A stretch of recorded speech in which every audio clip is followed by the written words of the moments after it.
ప్రభు అయిన యేసుక్రీస్తు నామములో కూడి వచ్చిన మీ అందరికీ నా హృదయపూర్వక వందనాలు తెలియజేస్తూ ఉన్నాను. ఈరోజు నూతనంగా క్రీస్తులో జన్మించినటువంటి సహోదరులు మన మధ్యలో ఉన్నారు. వారు నూతనంగా జన్మించినటువంటి వారిని మనం శిశువులుగా చూడాలి కదండి. They are newly born babies in Christ. క్రీస్తు నందు నూతనంగా జన్మించిన వారు సహోదరులు రిషి, అలాగే సహోదరుడు గోపి, ఇద్దరు కూడా నిన్నటి దినాన క్రీస్తులో జన్మించిన వారుగా, క్రీస్తును ధరించిన వారిగా వారు ఉన్నారు. క్రీస్తులో మనకందరికీ కూడా సహోదరులుగా వారు దేవుని చేత ఏర్పరచబడిన వారు. దాన్ని బట్టి సంఘం అంతా కూడా ఎంతో సంతోషించదగినటువంటి సంగతి. ఎందుకంటే దేవుడు సంతోషిస్తూ ఉన్నాడు. దేవుడు ఒక ఆత్మ రక్షింపబడినప్పుడు ఆ ఆత్మను బట్టి ఆయన ఎంతగానో సంతోషించేవాడిగా ఉంటాడు. సరే, ఏదేమైనప్పటికీ కూడా ఈరోజు మనం అందరం ఈ విధంగా దేవుని సన్నిధిలో ఆయన్ని ఆత్మతో సత్యముతో ఆరాధించడానికి మనందరికీ ఈ మంచి అవకాశాన్ని దేవుడు అనుగ్రహించినందుకు ముందుగా దేవునికి, అలాగే ఎంతో ఆసక్తిగా దేవుణ్ణి ఆరాధించడానికి, ఒకరికొకరం పురుకొల్పుకోవటానికి విచ్చేసిన మీ అందరికీ కూడా మరొకసారి నా హృదయపూర్వకమైన వందనాలు తెలియజేస్తూ ఉన్నాను. ప్రియమైన సహోదరులారా, మనం మన నిత్య జీవితంలో, అంటే మన అనుదిన జీవితంలో మనం ఫొటోస్ తీసుకుంటూ ఉంటాం. ఇందాక కూడా మీరందరూ ఇక్కడ ఇక్కడ ఉన్నటువంటి సంఘస్థులందరూ, పురుషులందరూ నుంచుని పాడుతున్నప్పుడు నేను ఫోటో తీసుకున్నాను. మనం ఫొటోస్ తీసుకుంటూ ఉంటాం కదండి. అవి మనకి జ్ఞాపకాలుగా మనం ఫొటోస్ తీసుకుంటూ ఉంటాం. అలా ఫొటోస్ తీసుకుని కొన్నాళ్ళు అయిన తర్వాత ఆ ఫొటోస్ని చూసుకుంటూ ఉంటాం, పరిశీలించుకుంటూ ఉంటాం.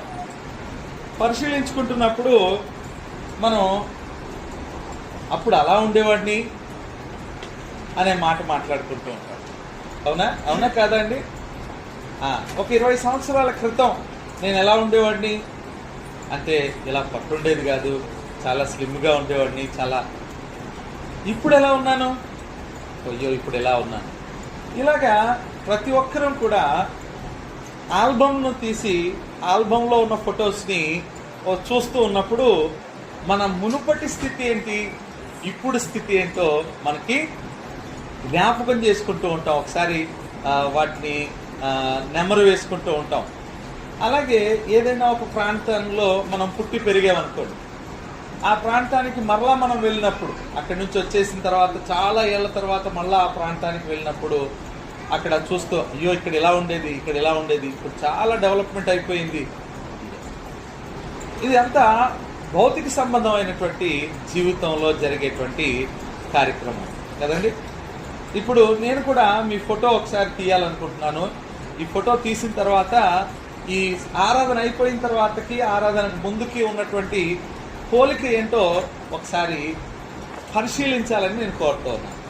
అందరూ సిద్ధమేనా ఫోటో తీయడానికి? సరే, ఈ ఫోటో ఏంటంటే ఇది ఈ బాహ్యమైనటువంటి చిత్రం కాదు. ఈ బాహ్యంగా కనిపించేటువంటి ముక్కు, ముఖం, మనం వేసుకునే బట్టలు ఇవన్నీ కాదు.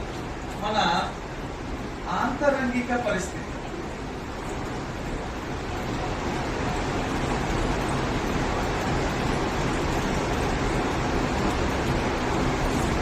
మునుపటి స్థితి. మునుపటి అంటే అర్థమేంటో తెలుసు కదా. మునుపటి అంటే ఏంటి? ముందున్నటువంటి స్థితి. ఓకే, దీన్ని ఇంగ్లీష్లో బిఫోర్ అంటాం. బిఫోర్. ఈ మునుపటి స్థితిలో మనం ఎలా ఉండేవాళ్ళం? ఇక్కడ ఒక మధ్యలో ఒక గీత గీస్తున్నాం. మునుపటి స్థితిలో ఎలా ఉండేవాళ్ళం, ప్రస్తుత స్థితిలో ఎలా ఉన్నాం.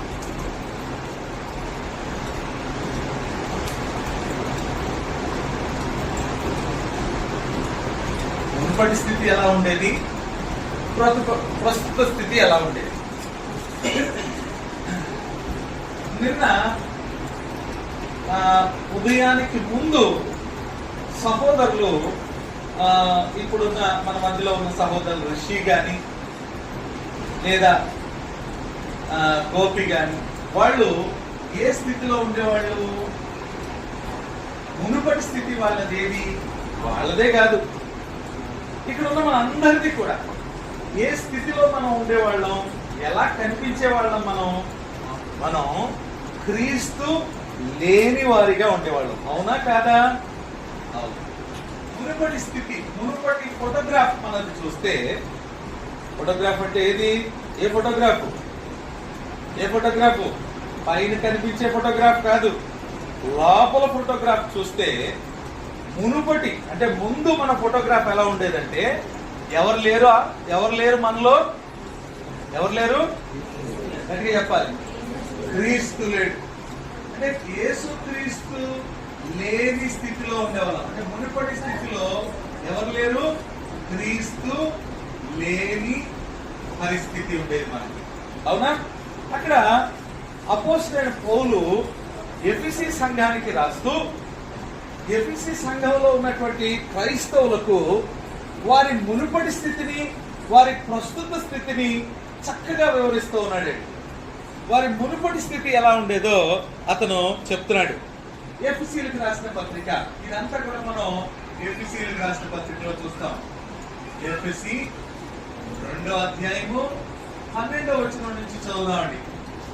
11 నుంచి చదువుదాం. 11లో ఏముంటదంటే, కాబట్టి మునుపు శరీర విషయములో అన్యజనులయుండి శరీరమందు చేతితో చేయబడిన సున్నతి గలవారు అనబడిన వారి చేత సున్నతి లేని వారు అనబడిన మీరు. ఎలా ఉండేదట పరిస్థితి? సున్నతి లేని వారు, అన్యజనులు. మన అందరి పరిస్థితి ఎలా ఉండేది? అన్యజనులుగా ఉండేది. వాస్తవానికి క్రీస్తు ఎవరికి వాగ్దానం చేయబడ్డాడు అంటే, ఎవరికి? ఇశ్రాయేలులకు వాగ్దానం చేయబడ్డాడు. వారికి మెస్సయ్య వస్తాడు అనేటువంటి వాగ్దానం వారికి ఉన్నది. కాబట్టి మునుపటి మన స్థితి, మనందరి పరిస్థితి, మనందరం కూడా మునుపటి స్థితి ఎలాంటిదంటే, అంటే ముందున్న స్థితి ఎలాంటిదంటే, క్రీస్తు లేని పరిస్థితి. అవునా? అవును కదా? ఇది మాత్రమే కాదు, ఇంకా చదువుదామండి. 12వ వచనం చదువుదామండి. క్రీస్తు లేని స్థితి. ఇప్పుడున్న స్థితి ఎలాంటి స్థితి వచ్చాము అది తర్వాత చూద్దాం. ముందు ఇక్కడ 12వ వచనం చదువుదామండి. ఆ కాలమందు ఇశ్రాయేలుతో సహపరులు కాక, ఒక్క నిమిషం ఇక్కడ ఆగుదామండి. ఇశ్రాయేలీలతో సహపౌరులు కాక, సహపౌరులు కాక, సహపౌరులు అంటున్నాడండి. సహపౌరులు, పౌరులు ఎక్కడ ఉంటారు? పౌరులు ఎక్కడ ఉంటారు? ఏదో చెప్తున్నారు, ఎక్కడి నుంచో శబ్దం వస్తుంది. ఎక్కడి నుంచో? దేశము, రైట్, దేశం. ఇంకా ఏమన్నా మాట్లాడచ్చా? దీన్ని దేశాన్ని ఇంకొక రకంగా మాట్లాడచ్చా? ఇంకొక పదంతో ఉపయోగించచ్చా? రాజ్యము. అవునా? దీన్ని ఇంకా ఎలా చెప్పచ్చు? దీన్ని రాజ్యం. పౌరులు ఎక్కడ ఉంటారంటే ఒక రాజ్యంలో ఉంటారు లేదా ఒక దేశంలో ఉంటారు. ఇక్కడ ఏం చెప్తున్నాడంటే, మన మునుపటి స్థితి ఎలాంటి స్థితి అంటే, ఎవరు లేని ఎలాంటి వారిగా ఉంటామంటే, ఇశ్రాయేలీలతో సహపౌరులం కాక. అంటే ఇశ్రాయేలీలకు ఒక రాజ్యం ఉండేది. అవునమ్మా? ఇశ్రాయేలీలకు ఒక రాజ్యం ఉంది. వారితో మనం కూడా ఈక్వల్ గా పౌరులం కాదనమాట. అది అర్థం. సహపౌరులు కాక అంటే ఇశ్రాయేలీలు ఉన్నారు, ఇశ్రాయేలీలకు ఒక రాజ్యం ఉంది, ఆ రాజ్యంతో మనం కూడా పౌరులు కాదు. అంటే మనం చెప్పాలి, ఖచ్చితంగా చెప్పాలంటే, మనం అసలు మనకేం లేదు, దేశమే లేదు, అంటే రాజ్యమే లేదు. మన స్థితి, మునుపటి స్థితి ఎలాంటి స్థితి? దేశము లేదు మనకి. లేదా ఇంకేమనొచ్చు నేను, రాజ్యము లేని వారిగా ఉన్నాం. ఎవరి స్థితి ఇది? ఎవరి ఫోటో ఇది? మన ఫోటో. ఎప్పుడు? క్రీస్తులోనికి రాకముందు మన ఫోటో ఇది. అర్థమవుతుందా? నెక్స్ట్ ఇంకా చదవండి. సహపౌరులు కాక పరదేశులను. పరదేశులు అట. పరదేశులు అంటే ఏంటండి? ఇక్కడ మీ ఇల్లు ఇక్కడ ఉంది, మీరు ఇక్కడ ఉంది. ఇప్పుడు నేను ఎక్కడి నుంచో ఇక్కడికి వచ్చాను అనుకోండి, అంటే నాకు ఇక్కడ ఏం లేదని, ఇల్లు లేదు, ఏమీ లేదు ఇక్కడ, అవునా? అంతే కదండి, ఇల్లు లేదు. నేను మీ ఇంటికి వచ్చాను. ఇప్పుడు మీ ఇంట్లో నేను ఎలా ఉన్నాను? ఇప్పుడు పరదేశిగానే ఉంటాను. ఈరోజు సహోదరులు శ్రీనివాస్ గారి ఇంటికి వెళ్ళాను. వెళ్ళి కాసేపు కూర్చున్నాను, మంచి చెడ్డ మాట్లాడాను. మళ్ళీ ఏమంటారు? కాసేపు అయితే అవునా?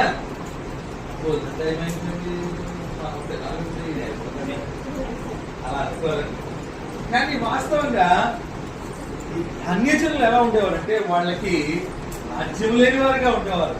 అంటే మనం రాజ్యం లేని వారిగా ఉన్నాం, మనం క్రీస్తు లేని వారిగా ఉన్నాం, ఇంకా మనకి ఒక కుటుంబం లేని వారిగా ఉన్నాం, ఒక ఇల్లు లేని వారిగా ఉన్నాం,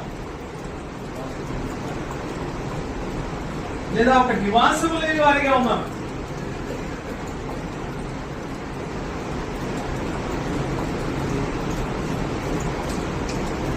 ఇది మన పిక్చర్, మన ఫోటోగ్రాఫ్.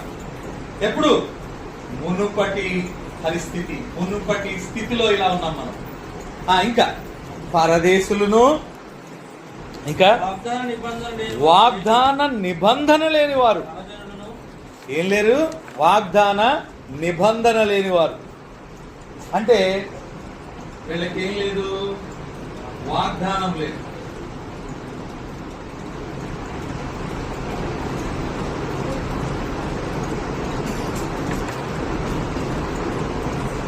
వాగ్దానం లేదు వారికి. ఇంకా మనం చెప్పాలంటే వీళ్ళు నిరీక్షణ లేని వారు. వాగ్దానము లేనివారు లేదా నిబంధన లేనివారు. ఇంకా చెప్పాలంటే నిరీక్షణ లేనివారు. నిరీక్షణ లేనివారు. ఎవరు వీళ్ళు?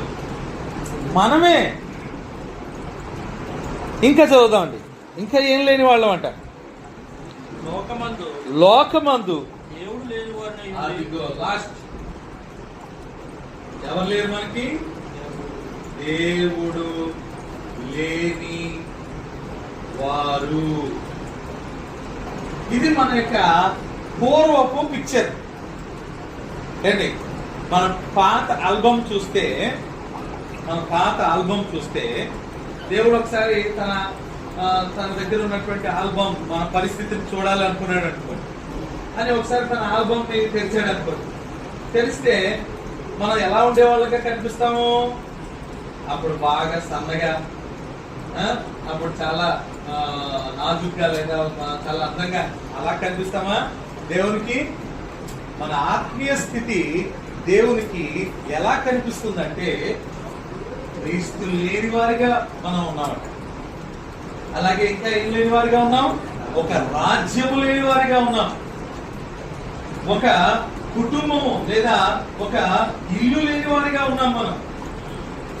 ఇంకా నిరీక్షణ లేని వారు, వాగ్దానము, నిరీక్షణ ఇలాంటివి ఏమీ లేని వారిగా ఉన్నాం మనం. ఇంకా ఎలా ఉన్నాం? అసలు దేవుడే లేని వారిగా ఉన్నాం. ఇది మన యొక్క మునుపటి స్థితి. ఇప్పటి స్థితిని ఆలోచిద్దాం. ఇప్పుడు ఇలాంటి స్థితిలో ఉన్న మనల్ని దేవుడు ఏం చేశాడండి? విడిచిపెట్టేశాడా? అలాగే బాబు మీరు ఇలాంటి స్థితిలో ఉన్నారు, ఇలాగే బ్రతకండి అని వదిలేశాడా? వదలలేదు. దేవుడు ఏం చేశాడంటే, దేవునితో శత్రుత్వాన్ని కలిగినటువంటి మనము, దేవునితో దూరస్తులుగా ఉన్నటువంటి మనల్ని, అవునా, దూరస్తులుగా ఉన్నాం మనం.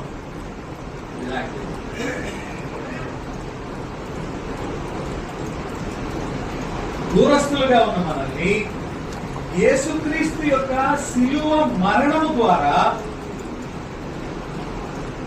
యేసుక్రీస్తు యొక్క శిలువ మరణము ద్వారా, ఆయన చిందించిన రక్తము ద్వారా ఏదైతే విధిరూపకంగా ఇశ్రాయేలీయులకు అన్యులకు మధ్య ఏదైతే అడ్డుగోడగా ఉందో ఆ ధర్మశాస్త్రాన్ని, ఆ దూరాన్ని కొట్టివేసి తుడిచివేసి ఆ గోడను కూలగొట్టి ఏం చేశాడు? క్రీస్తు ద్వారా మనల్ని సమీపస్తులుగా చేశాడు. ఎలా చేశాడండి? సమీపస్తులుగా చేశాడు. సమీపస్తులుగా, దూరస్తులుగా ఉన్న మనల్ని ఎలా మార్చాడు దేవుడు? సమీపస్తులుగా. ఆ మాటలన్నీ అక్కడ మీకు కనిపిస్తాయి. 13వ వచనం చదువుదామండి. అయినను మునుపు ఎలా ఉండేవాళ్ళం మనం? దూరస్తులుగా ఉన్నటువంటి మనం క్రీస్తు యేసునందు, ఇప్పుడు క్రీస్తు యేసునందు, క్రీస్తు రక్తము వలన, క్రీస్తు రక్తం వలన, ఎవరి వలన? క్రీస్తు రక్తము వలన. మునుపు ఇలాంటి స్థితి ఉండేది, కానీ యేసు క్రీస్తు యొక్క రక్తము ద్వారా ఇశ్రాయేలీయులకు మాత్రమే ఒక చట్టము, ఒక రాజ్యాంగము ఉండేది. కానీ ఏం చేశాడంటే పితరులకు అలాంటి రాజ్యాంగం లేదు. అలాగే ఇప్పుడు ఉన్నటువంటి వారికి అలాంటి ఒక జనాంగానికి మాత్రమే ఇవ్వబడిన రాజ్యాంగం లేదు, సార్వత్రిక రాజ్యాంగం ఉంది. అవునా? పితరులకి కూడా సార్వత్రిక రాజ్యాంగం, అందరికీ చెందేటువంటి రాజ్యాంగం. కేవలం ఇశ్రాయేలులకు మాత్రమే ఆ ఒక్క జనాంగానికే ఒక రాజ్యాంగాన్ని దేవుడు ఏర్పాటు చేశాడు.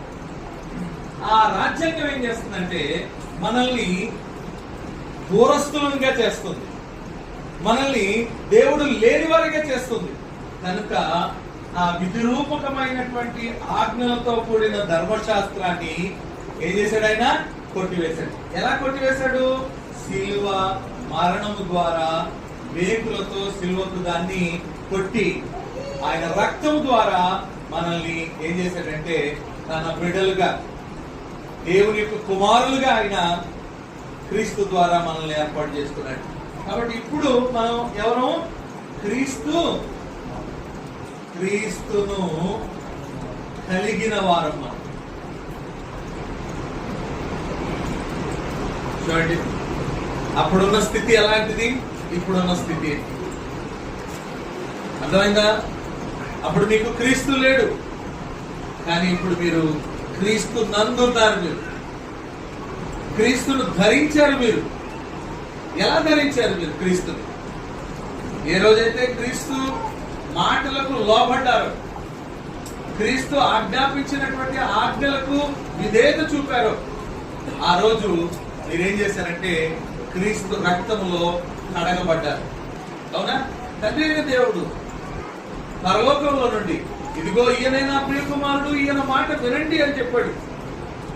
ఆయన ఎప్పుడైతే ఆ మాట చెప్పాడో ఆ మాటకు కట్టుబడి మనం క్రీస్తు మాటను విని ఆయన చెప్పినట్టుగా ఆయన యందు విశ్వాసం ఉంచి ఆయన యందు మనం మన యొక్క జీవితాన్ని మార్చుకుని, మన హృదయాన్ని మార్చుకుని, మనం క్రీస్తును నోటితో ఒప్పుకుని ఎప్పుడైతే బాప్తిజం పొందామో అప్పుడు ఆయన విధేయత చూపినప్పుడు మనం ఎవరిని ధరించుకున్నాము? క్రీస్తును ధరించుకున్న వారం అయ్యాము. ఇది మన పాత పిక్చర్. ఇప్పుడు మనది కొత్త పిక్చర్. ఇది ఈ రోజు పిక్చర్ ఏంటి? ఇప్పుడు ఇక్కడ ఇంకా చాలా మంది పాత పిక్చర్ లోనే ఉన్నారు. చాలా మంది స్థితి ఎలా ఉంది? ఇంకా క్రీస్తు లేని వారిగానే ఉన్నారు. కొంతమందిని మనం చూస్తున్నాం, వాళ్ళు క్రీస్తును కలిగిన వారుగా, క్రీస్తు నందు ఉన్నవారిగా ఉన్నారు. ఇంకా ఒకసారి 19వ వచనాన్ని చదువుదామండి. 19వ వచనాన్ని చదువుదాం. కాబట్టి ఇక మీరిక మీదట ఇప్పుడు మీరు ఎవరు కాదంటున్నాడు? పరజనులు కాదు అని చెప్తున్నాడు. పరజనులు కాదు అంటే దాని అర్థం ఏంటి? మనం పరజనులం కాదు. క్రీస్తు రక్తం చేత కడగబడినటువంటి వాళ్ళు పరజనులు కాదు. పరజనులు అంటే వేరే జనాంగం కాదు. మీకంటూ ఒక రాజ్యము ఉన్నది. అంటే క్రీస్తు రక్తం చేత కడగబడిన వారికి ఏముందండి? ఇది వరకు రాజ్యం లేదు, ఒక దేశం లేదు, కానీ ఇప్పుడు ఏముంది? రాజ్యం ఉంది. ఉందా లేదా? రాజ్యం. ఏ రాజ్యం? దాన్ని ఏ రాజ్యం అంటాం? దేవుని రాజ్యము అంటాం. దీన్ని నేను ఇక్కడ రాసేటప్పుడు ఏం రాయాలి? దేవుని రాజ్యము యొక్క పౌరులుగా మారారు. ఇప్పటి స్థితి ఎలాంటి స్థితి అండి? ఇది వరకు మనకు రాజ్యం లేదు. మనకి ఎవరు కూడా ఎలాంటి వారుగా ఉన్నారంటే సాతాను యొక్క రాజ్యంలో ఉన్నారు. మీకు దేవునికి సంబంధించి ఎలాంటి రాజ్యముకి వారసులు కాదు మీరు. అసలు మీకు నిజానికి దేవునితో సంబంధం ఉన్నటువంటి రాజ్యము లేనే లేదు. కానీ ఎప్పుడైతే మీరు క్రీస్తులోనికి బాప్తిజం పొందారు, ఎప్పుడైతే క్రీస్తు రక్తం చేత కడగబడ్డారో, అప్పుడు మీరు ఎలా మారారట? దేవుని రాజ్యవాసులుగా మారారు. అదే చెప్తున్నాడు అక్కడ. మీరు ఇక మీదట పరజనులు కాదు, ఇంకేమన్నాడండి? మీరు ఇక మీదట పరజనులను పరదేశులనై ఉండక. మీరు పరదేశులు కాదు, పరజనులు కాదు. మీకు ఒక రాజ్యం ఉంది. అది ఎవరి రాజ్యం? అది దేవుని రాజ్యం. ఇప్పుడు మీరు దేవుని రాజ్యం యొక్క పౌరులుగా ఉన్నారు మీరు. అందుకోసమే పేతురు రాసిన 2వ పత్రిక 2వ అధ్యాయము 9-10 వచనాల్లో అంటాడండి. ఏమంటాడు? పేతురు రాసిన మొదటి పత్రిక, క్షమించాలి, పేతురు రాసిన మొదటి పత్రిక 2వ అధ్యాయం. అయితే మీరు చీకటిలో నుండి ఆశ్చర్యకరమైన తన వెలుగులోనికి మిమ్మల్ని పిలిచిన వాని గుణాతిశయములను ప్రచురము చేయ నిమిత్తము ఏర్పరచబడిన వంశమును, రాజులైన యాజక సమూహమును, పరిశుద్ధ జనమును, దేవుని సొత్తైన ప్రజలనై ఉన్నారు. చూడండి, అక్కడ అంటున్నాడు, మిమ్మల్ని చీకటిలో నుండి ఆశ్చర్యకరమైన తన వెలుగులోనికి పిలిచినటువంటి వాని యొక్క గుణాతిశయములను ప్రచురపరచడానికి మీరు మామూలు వాళ్ళు కాదు. మీరు ఇప్పుడు మీకేముంది? మీరు ఎందులో ఉన్న పౌరులు? మీరు దేవుని రాజ్యములో ఉన్నటువంటి పౌరులు. మీరు పరిశుద్ధ జనము అంటున్నాడు, దేవుని సొత్తైన ప్రజలు అంటున్నాడు. అంటే మీరు ఎక్కడి పౌరులు? ఇప్పుడు మీరు దేవుని రాజ్య పౌరులుగా ఉన్నారు. మీరు సొత్తు, దేవుని సొత్తుగా ఉంటున్నారు. మీరు పరిశుద్ధ జనముగా ఉంటున్నారు. మీరు అర్థమవుతుందండి మీకు అందరికీ? మునుపటి స్థితికి ఇప్పటి స్థితికి ఉన్న తేడా. ముందు మనకు అసలు రాజ్యమే లేదు, కానీ ఇప్పుడు దేవుని రాజ్య పౌరులుగా మనం బ్రతుకుతున్నాం. మనం ఎలాంటి వారిగా ఉన్నామంటే దేవుని రాజ్యంలో ఒక ప్రత్యేకింపబడిన వారిగా ఉన్నాం. అర్థమైందండి? అందుకోసమే కొరింథీయులకు రాసిన పత్రికలో అంటాడు, కొరింథీయులకు రాసిన 2వ పత్రిక 6వ అధ్యాయం, కొరింథీయులకు రాసిన 2వ పత్రిక 6వ అధ్యాయం. ఇక్కడ నేను చెప్పిన వచనాలు మొదటి పేతురు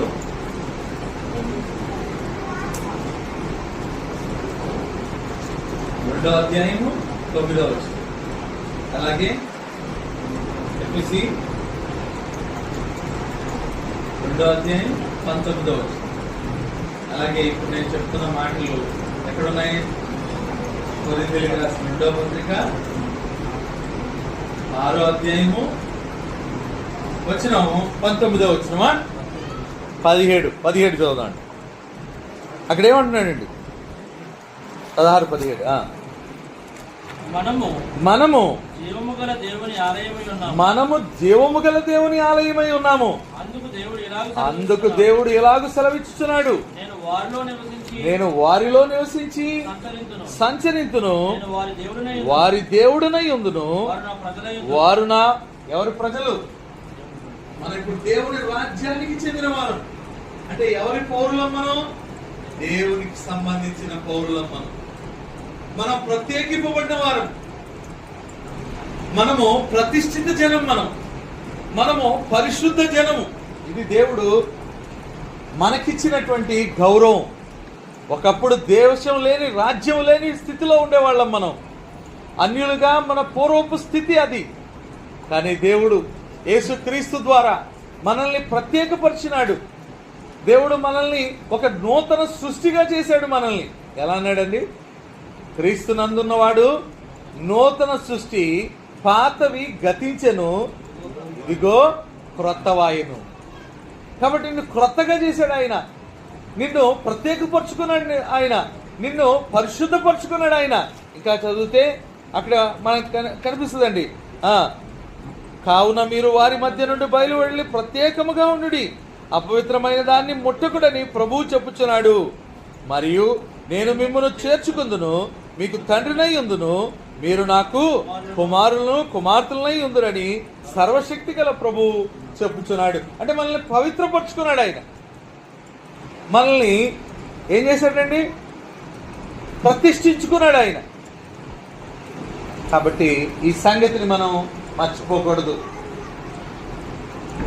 16 నుంచి చదివితే మనకు కనిపిస్తుంది 20 వరకు. కాబట్టి దేవుని ప్రజలు ఈరోజు ఇక్కడ ఉన్నటువంటి చాలా మంది ఎవరి రాజ్యములో ఉన్నారు?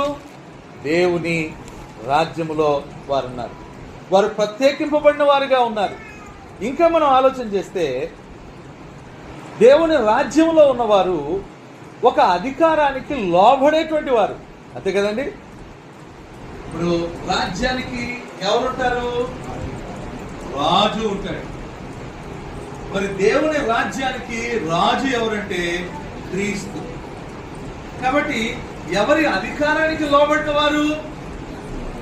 ఇది వరకు నీకు రాజ్యం లేదు, నీ ఇష్టం వచ్చినట్టు బ్రతికేవు, నీవు సాతాను సంబంధిగా సాతానుని యజమానిగా చేసుకుని, నీకెవరు చెప్పలేదు, నీ అంతట నువ్వే ఏం చేసావు? సాతానుకు దాస్యం చేసావు. కానీ ఇప్పుడు ఒక రాజు ఉన్నాడు నీకు, దేవుని రాజ్యములో నీకు రాజు ఎవరు? క్రీస్తు. ఆయన యొక్క అధికారం క్రింద నీవు ఉన్నావు. ఆయన అనుమతి ప్రకారంగా నువ్వు ఏది చేయాలన్నా సరే ఆయన అనుమతి అనుసరించి నువ్వు చేస్తావు. ఒకసారి కొలసీలకు రాసిన పత్రిక చదువుదాం. కొలసీలకు రాసిన పత్రిక 3వ అధ్యాయం 17వ వచనంలో మనకి ఈ మాట కనిపిస్తుంది. కావున మీరు ఏమి చేసినను, కావున మీరు మాట చేత గాని మరియు మాట చేత గాని క్రియ చేత గాని మీరేమి చేసినను ప్రభువైన యేసు ద్వారా తండ్రి అయిన దేవునికి కృతజ్ఞతాస్తుతులు చెల్లించుచు సమస్తము ఆయన పేరట, ఎవరి పేరట? ఆ రాజు పేరట చేయాలి.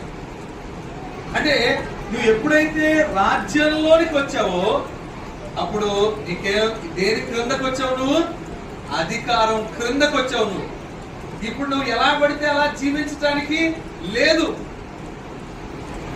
నీవు అధికారానికి లోబడవలసిన వాడివై ఉన్నావు. దేనికి లోబడాలి? అధికారానికి లోబడాలి. ఎందుకంటే నువ్వు రాజ్యంలో ఉన్నావు కనుక, దేవుని రాజ్యంలో ఉన్నావు కనుక, దేవుని కుమారుడైన క్రీస్తు యొక్క పరిపాలన కింద నీవు ఉన్నావు కనుక ఆయన అధికారానికి నేను లోబడవలసిన వారమై ఉన్నాం. అర్థమైందండి? అందుకోసమే హెబ్రీ గ్రంథకర్త కూడా చెప్తాడు హెబ్రీలకు రాసిన పత్రికలో,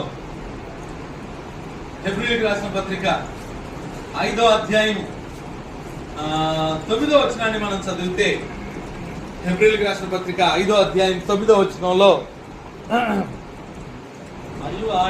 మరియు ఆయన సంపూర్ణ సిద్ధి పొందిన వాడై రాజు మెల్కీసెదెకు యొక్క క్రమములో చేరిన ప్రధాన యాజకుడని దేవుని చేత పిలువబడి తనకు విధేయులైన వారు ఎవరైతే తనకు ఈ రాజుకు విధేయులవుతారో, ఈ ప్రధాన యాజకుడికి విధేయులవుతారో వాళ్ళందరికీ నిత్య రక్షణకు కారకుడాయను. ఒకప్పుడు పరిస్థితి అది, ఇప్పటి పరిస్థితి ఇది. ఇప్పుడు పరిస్థితిలో ఏం జరుగుతుందో తెలుసా? నీవు దేవుని రాజ్యము యొక్క పౌరుడిగా మారావు. నీకేముంటది? నువ్వు దేవుని రాజ్యంలో పౌరుడిగా, నువ్వు చీకట్లో నుంచి దేవుడు నిన్ను ఆశ్చర్యకరమైన తన వెలుగులోనికి ఒక పరిశుద్ధ జనంగా మార్చాడు, ప్రత్యేకించాడు నిన్ను. ఆ తర్వాత నీకు ఒక అధికారానికి లోబడినట్టుగా ఆయన రాజుగా నిన్ను చేశాడు. అంతేకాదు, ఇక్కడ నీకు ఇంకా ఏం కలుగుతుందంటే దేవుని యొక్క రాజ్యం యొక్క పౌరుడిగా ఉండటాన్ని బట్టి రాజ్యంలో ఉన్న పౌరులకు ఆ రాజ్యము అందించేటువంటి ప్రయోజనాలు పొందుకునేవాడిగా ఉంటాం. అవునా కాదండి? మన తెలంగాణ ప్రభుత్వం యొక్క ప్రయోజనాలు పొందుకుంటున్నావా లేదా? స్త్రీలందరికీ బాగా తెలుసు ఏ ప్రయోజనాలు పొందుకుంటున్నారు. Free bus. అవునండి, ఫ్రీ బస్ కదా, ఎక్కడికంటే అక్కడ ఫ్రీగా వెళ్ళిపోవచ్చు బస్. ఇంకా ఏంటి, ఇంకా చాలా ప్రయోజనాలు, పెన్షన్లని,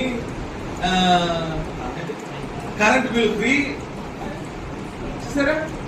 అలాగే నీవు కూడా ఎప్పుడైతే క్రీస్తు రక్తము చేత నీవు కడగబడి దేవుని రాజ్యం యొక్క పౌరుడు అయ్యావో అప్పుడు నీకు వచ్చేటువంటి బెనిఫిట్స్ ఏంటి? బెనిఫిట్స్ ఏంటి అంటే క్రీస్తు నందున్న వారికి అన్ని ఆశీర్వాదాలు. అన్ని ఆశీర్వాదాలు ఎవరికి? ఇక్కడ ఉంటే, ఆయన రాజ్యములో ఉంటే. అర్థమవుతుందండి? అంటే నీ మునుపటి స్థితిలో ఉంటే ఈ బెనిఫిట్స్ ఉంటాయి. నువ్వు ప్రత్యేకింపబడిన వాడివా అయ్యేవాడివా? ప్రత్యేకింపబడిన వాడివి కాదు.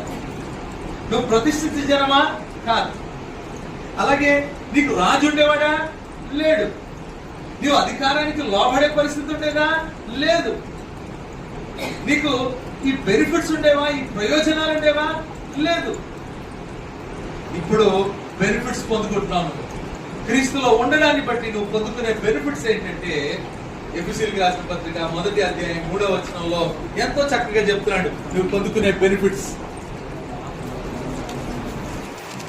నువ్వు దాన్ని అనుభవించేటువంటి స్థితిలోకి వచ్చావు. నువ్వు ఏం బెనిఫిట్స్ అండి?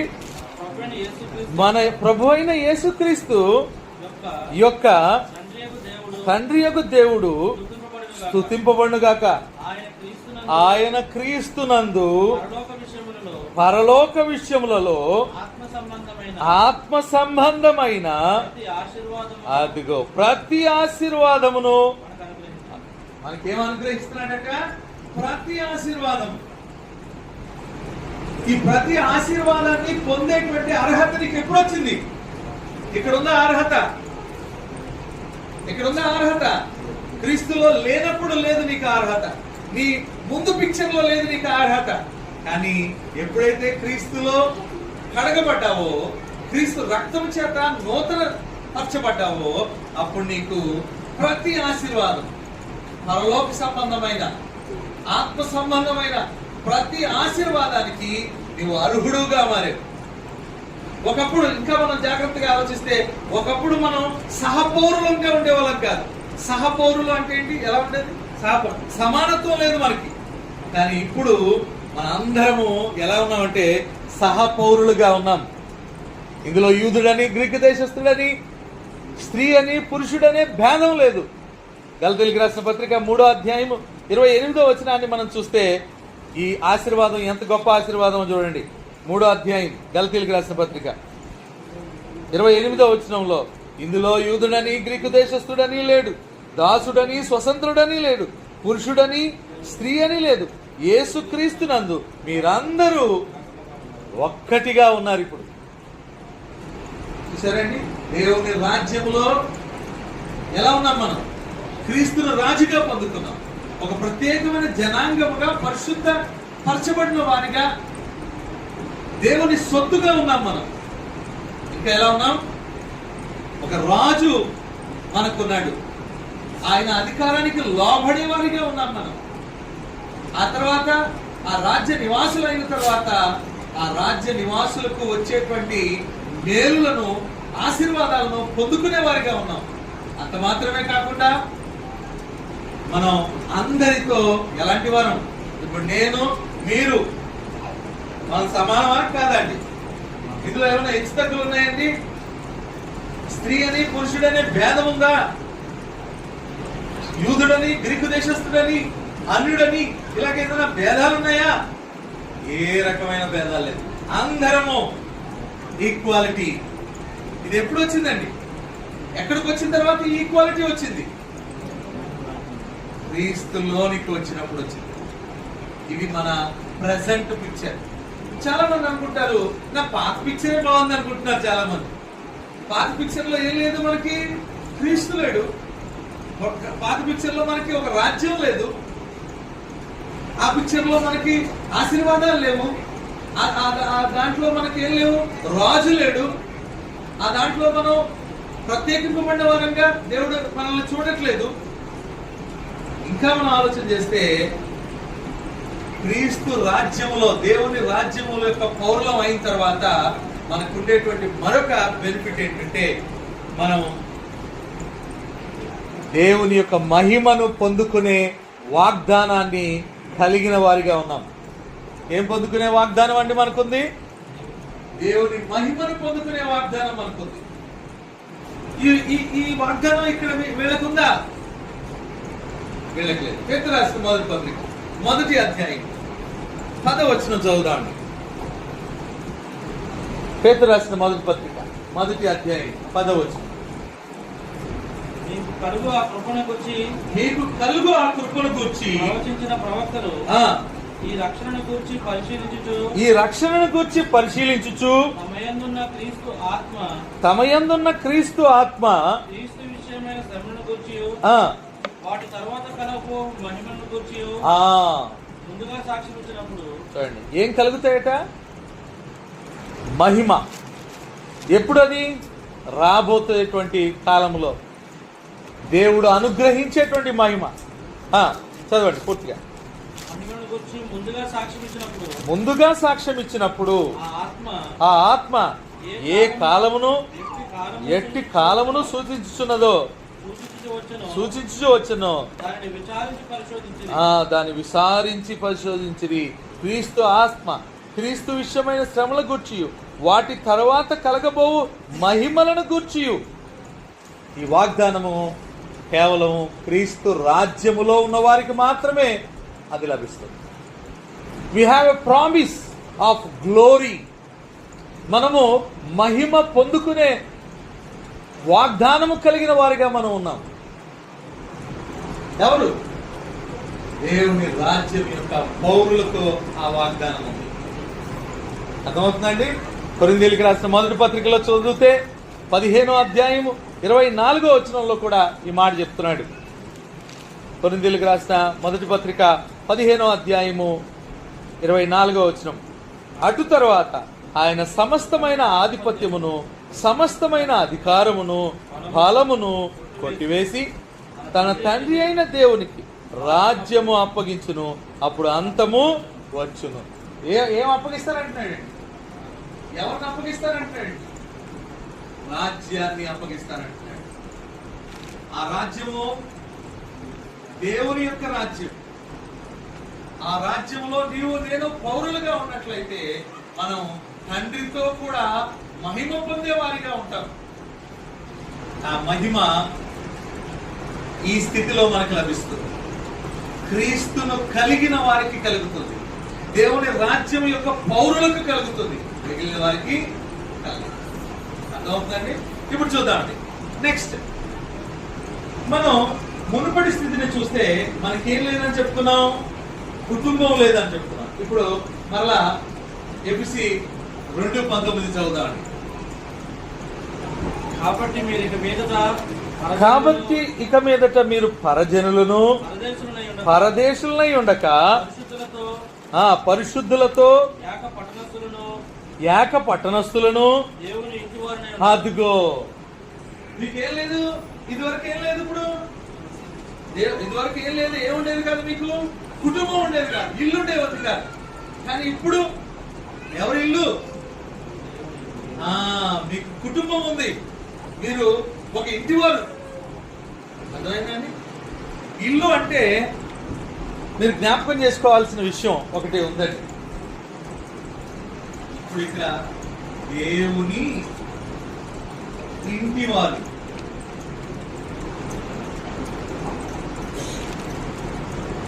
అర్థమవుతుందండి? దేవుని ఇంటివారు.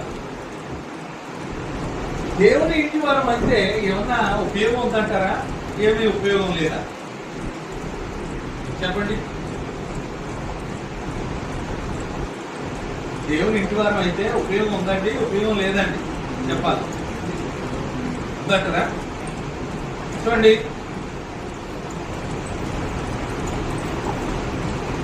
మీకు రేవంత్ రెడ్డి గారు తెలుసు కదా, పెద్దగా పరిచయం లేదు, మామూలుగా తెలుసు కదా. ఆయన ఎవరు ఆయన గట్టిగా చెప్పట్లేదు, కొంచెం చెవుడు ఉందండి, మీరు గట్టిగా చెప్పాలి. ముఖ్యమంత్రి ముఖ్యమంత్రి ఇల్లు ఉంది. ముఖ్యమంత్రి ఇంటికి ఇలా నడుచుకుంటూ వెళ్ళిపోయి తలుపు తట్టి ఆ సోఫాలో కూర్చుని రేవంత్ రెడ్డి అని అనుకో, అంటానండి నేను అనగలనా అండి? చెప్పాలి మీరు, అనగలనా అనలేనా? అనలేనండి. పోనీ మన ప్రెసిడెంట్ గారు ఉన్నారు, ఆవిడ ఆడమనిషి, ఆవిడ ఏంటి ఆవిడ ఇంటికి వెళ్ళిపోయి ఆవిడ దగ్గర వెళ్ళి చనువుగా మాట్లాడగలనా? అసలు గేడు దగ్గరికే రాని. రేవంత్ రెడ్డి గారి కుమార్తెకి లేదా రేవంత్ రెడ్డి గారి కొడుక్కి ఏముంటుందండి?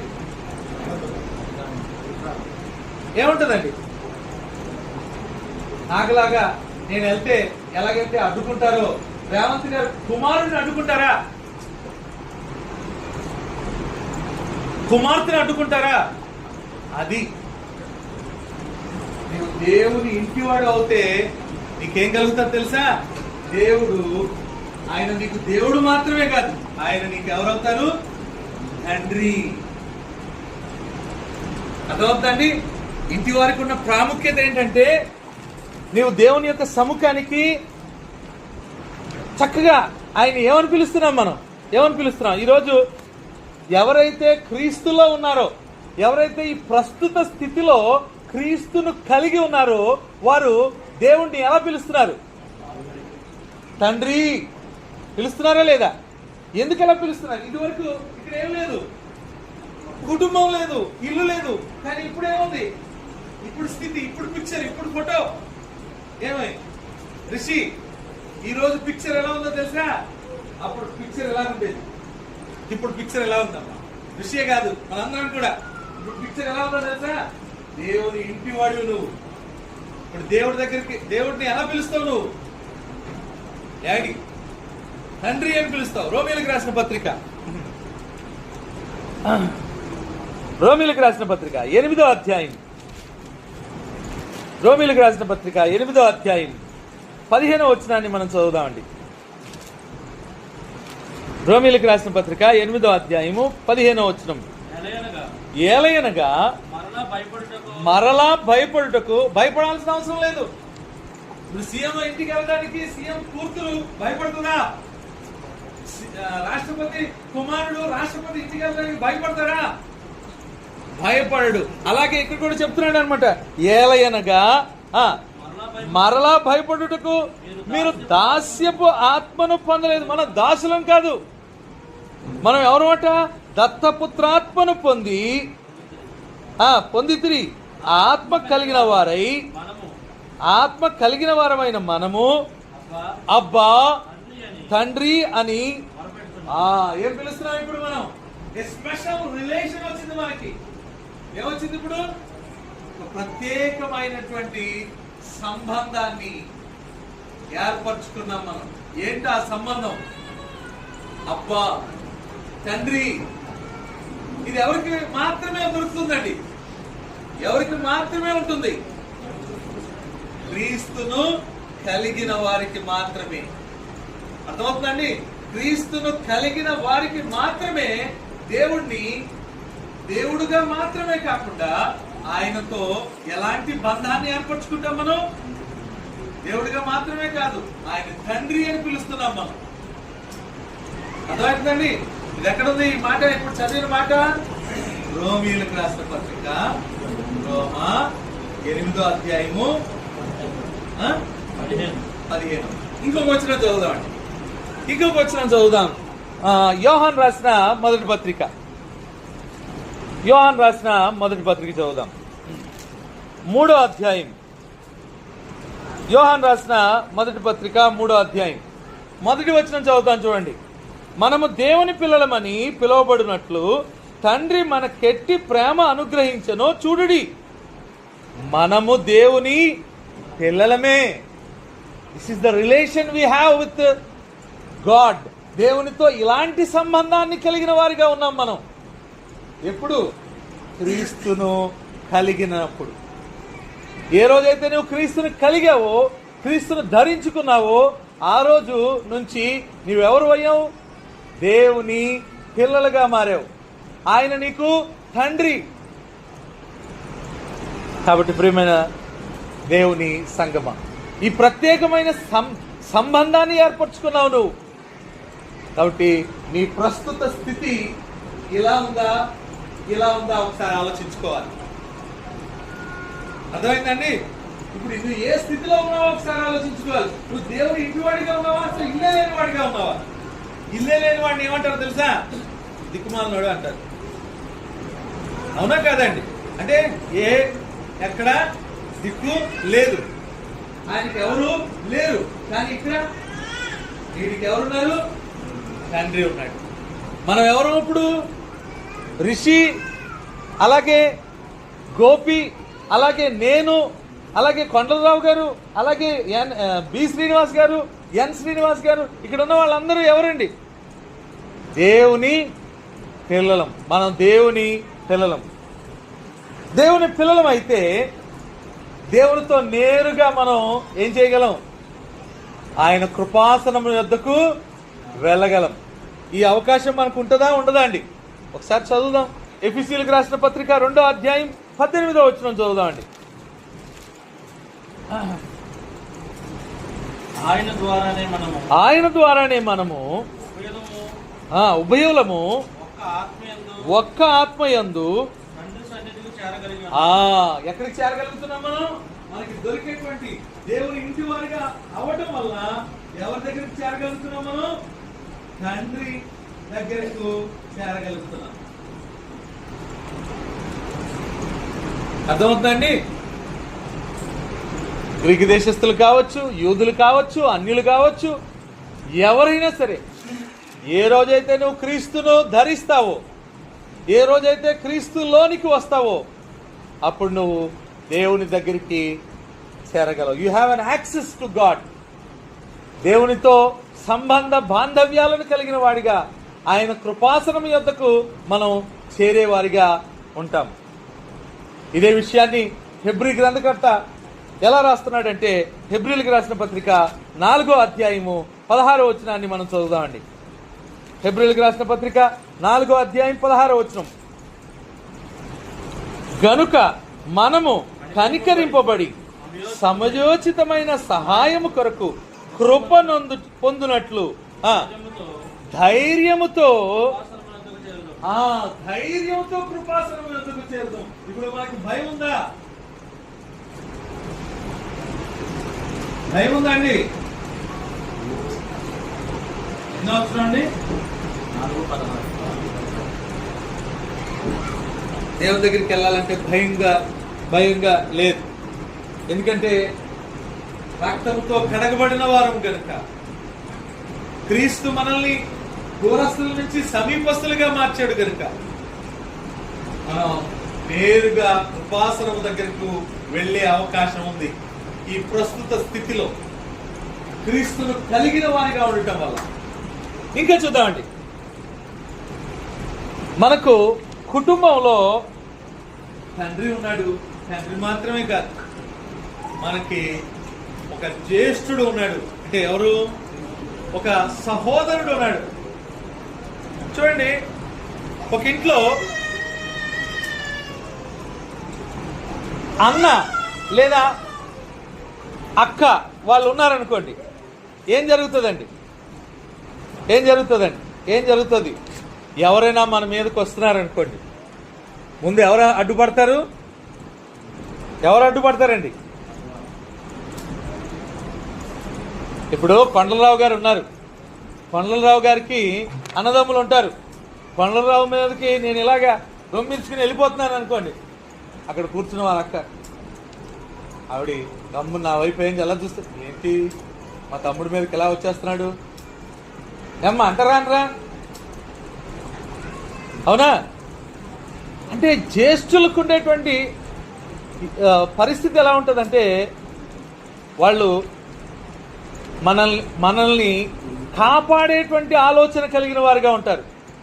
అవునా కాదండి? అది ఏం తప్పైనా ఏదైనా సరే ముందు వాళ్ళు ఏం చేస్తారండి, మన అన్నలు ఏం చేస్తుంటారు, ముందు అడ్డవేస్తారనమాట. అడ్డవేస్తారా అయ్యిరా? అది భౌతికంగా జరిగేటువంటి. ఆత్మ సంబంధంగా కూడా మనకు యేసు అనేటువంటి ఒక సహోదరుడు ఉన్నాడు. ఆయన ఏం చేస్తాడు అంటే, చదువుదాం ఇప్పుడు ఆయన ఏం చేస్తాడు. రోమీలకు రాసిన పత్రిక 8వ అధ్యాయం 17వ వచనం చదువుదామండి. మనకి ఎవరున్నారు ఇప్పుడు? జ్యేష్ఠుడు ఉన్నాడు. ఆయన ఏం చేస్తాడు మన కోసం? చదువుదాం ఏం చేస్తాడు. 8వ అధ్యాయం 17వ వచనం. మనము పిల్లలమైతే వారసులం అనగా దేవుని వారసులం, క్రీస్తుతో కూడా మహిమ పొందుటకు ఆయనతో కూడా శ్రమపడిన ఎడలా. అంటే మనం ఎవరితో సహా తోడి వారసులు అంటే ఎవరండి? క్రీస్తు వారసుడు. క్రీస్తుతో సహా మనం అందరం ఆయన ఫస్ట్ సీట్ లో కూర్చుంటాడు. ఆ పక్క సీట్లన్నీ ఎవరువి? ఆ పక్క సీట్లన్నీ ఎవరు అండి? ప్రవీణ్ గారివి, సిహెచ్ ప్రవీణ్ది, అలాగే ఎన్ శ్రీనివాస్ గారిది, బి శ్రీనివాస్ గారిది, సిహెచ్ సత్యబాబుది, అలాగే కొండలరావు గారిది, కే కొండలరావు, కే కదండి, కే కొండలరావు గారు, అలాగే స్త్రీ. ఏంటి? ఆయనతో కూడా మనం వారసులం అంట.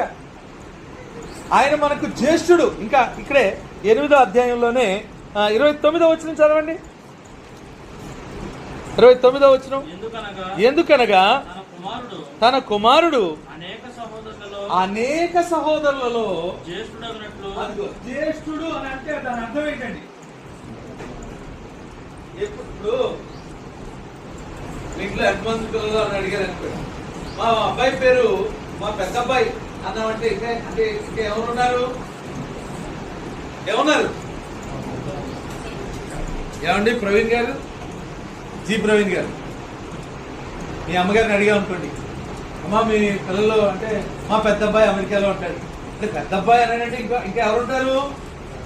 చిన్నవాళ్ళు ఉంటారని అర్థం కదా. అక్కడ ఏమంటున్నాడండి? జ్యేష్ఠులు అంటున్నాడు. అన్నాడా? అనలేదా? ఒకసారి చదువుదాం, మళ్ళా చదువుదాం. ఎందుకనగా తన కుమారుడు అనేక సహోదరులలో జ్యేష్ఠుడగునట్లు దేవుడు ఎవరిని ముందు ఎరిగెనో వారు, అదిగో తన కుమారునితో స్వారూప్యము కలవారు అగుటకు వారిని ముందుగా నిర్ణయించెను. కాబట్టి దేవుని ఇంటి వారైతే మీరు ఎలా ఉంటారు? నీకు ఎవరు అన్నా? ఇప్పుడు తండ్రి అయిన దేవుడు యెహోవా మీకు తండ్రి అయితే యేసుక్రీస్తు మీకు ఎవరు? అన్న. ఈ అన్న ఏం చేస్తాడండి? అన్న యొక్క ప్రాముఖ్యత ఏంటి? ఈ అన్న, ఇందాక చెప్పాను, అన్న పెద్దవారి యొక్క జ్యేష్ఠుల యొక్క ప్రాముఖ్యత ఏంటో. వాళ్ళన్నిటికీ ఏం చేస్తుంటారు? మా ఓడి మీదకి ఏదన్నా వస్తుంటే వెంటనే ఏం చేస్తుంటారు? నిజమైన అన్నదమ్ములు అయితే ఏం చేస్తుంటారంటే, అంటే ప్రేమ కలిగిన వాళ్ళు అయితే అడ్డుపడుతూ ఉంటారు. అంతే కదండి? ఈ అన్న ఏం చేస్తున్నాడో, మన అన్న ఆత్మ సంబంధమైనటువంటి జ్యేష్ఠుడైనటువంటి సహోదరుడు ఏం చేస్తున్నాడంటే మన కోసం తండ్రి దగ్గర ఏం చేస్తారండి? విజ్ఞాపన చేస్తారు. డాడీ చిన్నవాడిని కొడుతున్నాడు అనుకో, ఏం లేదు డాడీ, ఏం లేదు, ఆడేం చేయలేదు, ఏం తప్పులేదు, ఆడు ఏం తప్పు చేయలేదు. తప్పు చేసినా ఏం చెప్తాడు? ఆడు తప్పు కాదు, నేనే తప్పు చేస్తానులే. ఎందుకు? అన్న. అంతేనా? అలాగే ఇక్కడ కూడా చెప్తున్నాడు. ఒకసారి చదువుదామండి. ఈ సహోదరుడు ఏం చేస్తాడంటే, హెబ్రీయులకు రాసిన పత్రిక చదువుదాం ఒకసారి. 2వ అధ్యాయం. ఈ జ్యేష్ఠుడు, ఈ యేసుక్రీస్తు ఏం చేస్తాడంటే, 2వ అధ్యాయము 17 నుంచి చదువుదాం. 17-18 వచనాలు. కావున ప్రజల పాపములను పరిహారము కలుగు చేయుటకై దేవుని సంబంధమైన కార్యములలో కనికరమును నమ్మకమును గల ప్రధాన యాజకుడగు నిమిత్తము అన్ని విషయములలో ఆయన వచ్చాను. మనలాంటి వాడు కావాల్సి వచ్చింది ఆయన. తాను శోధింపబడి శ్రమ పొందెను గనుక శోధింపబడి వారికి సహాయము ఏం చేస్తాడట ఆయన? నీ అన్న కాబట్టి ఆయన ఏం చేస్తుంటాడు? ఇప్పుడు నువ్వు ఎవరైనా శోధనలో ఉన్నావు అనుకో, అతను కూడా శోధన అనుభవించాడు కాబట్టి అతను కూడా మానవ శరీరాన్ని ధరించి మానవ దేహంలో ఉన్నటువంటి శ్రమలన్నింటినీ, ఎలాంటి శోధనలు మానవుడు అనుభవిస్తాడో అలాంటివన్నీ అనుభవించాడు కాబట్టి నువ్వు కూడా అలాంటి అనుభవిస్తావేమో అని అందులో నుంచి తప్పించడానికి ఆయన నీకేం చేస్తుంటాడు? సహాయం చేస్తూ ఉంటాడు. ఒక ప్రధాన యాజకుడుగా, ఒక జ్యేష్ఠుడుగా. అర్థమవుతుందండి? ఇంకా ఏం చేస్తుంటాడో తెలుసా? ఈరోజు వాళ్ళ తమ్ముడిని చూడటానికి వాళ్ళ అక్కగారు వచ్చారు. అలాగే మా సిస్టర్ కూడా చాలా రోజుల క్రితం నన్ను చూడటానికి వచ్చారు. ఇక్కడ చాలా మందికి బంధువులు ఉంటే ఏం చేస్తారండి? వచ్చి చూస్తుంటారు. ఎందుకు చూస్తారండి? ఎందుకు వచ్చి ఎందుకు వస్తుంటారు వాళ్ళు? ఎలా ఉన్నాడు బాబు? ఈరోజు తన సహోదరులను చూడటానికి వాళ్ళు నిద్రపోతున్నారా? వాళ్ళు ఆసక్తిగా వింటున్నారా? వాళ్ళు నిజంగా దేవునిలో ఉన్నారా? వారి మనసులో దేవుణ్ణి ప్రతిష్ఠించుకున్నారా లేరా? చక్కగా వాళ్ళు ఉండాలి, వాళ్ళు దేవునిలో ఉండాలి అని ఒక ఆయన వచ్చాడండి. ఎవరండి ఆయన? దేవుని ఇంటికి లో జ్యేష్ఠుడు వచ్చాడు. ఇప్పుడు మనకు కనిపించట్లేదు కానీ ఆయన కూడా కూర్చున్నాడు ఇక్కడ. ఆయన చూస్తున్నాడు. ఎలాగైతే మనం మన సహోదరుల దగ్గరికి వాళ్ళు ఎలా ఉన్నారు, వాళ్ళు క్షేమంగా ఉండాలి, వాళ్ళకి ఏదైనా లోటుపాట్లు ఉన్నాయో ఆ లోటుపాట్లు వాళ్ళ దగ్గర తీసేయాలి, వాళ్ళు చక్కగా ఉండాలి, వాళ్ళు మంచి బట్టలు కట్టుకోవాలి, వాళ్ళు మంచి భోజనం తినాలి, వాళ్ళు చక్కని ప్రాంతంలో వాళ్ళు ఉండాలి అనే ఉద్దేశంతో యేసుక్రీస్తు ఈ రోజు ఎక్కడ తండ్రి అయిన దేవుణ్ణి ఆరాధిస్తున్నారో ఆ ప్రాంతాలన్నిటిలో కూడా తన సహోదరులను పరామర్శిస్తూ వారిని ప్రోత్సహించడానికి, వారిని సరిదిద్దటానికి, వారిలో లోపాలను పరిశీలించడానికి ఆయన ఏం చేస్తున్నాడు? వస్తున్నాడా? ఎప్పుడు వస్తాడండి? ఎక్కడ 2-3 ఆయన నామములో ఆయన ఇంటిగా కూడుకుంటారో అక్కడ ఉంటాడండి. ఉండడండి, వస్తాడండి. ఎందుకు? తన సహోదరులను పరిశీలించటానికి. అర్థమవుతుందండి? ఎంత గొప్ప భాగ్యం అది.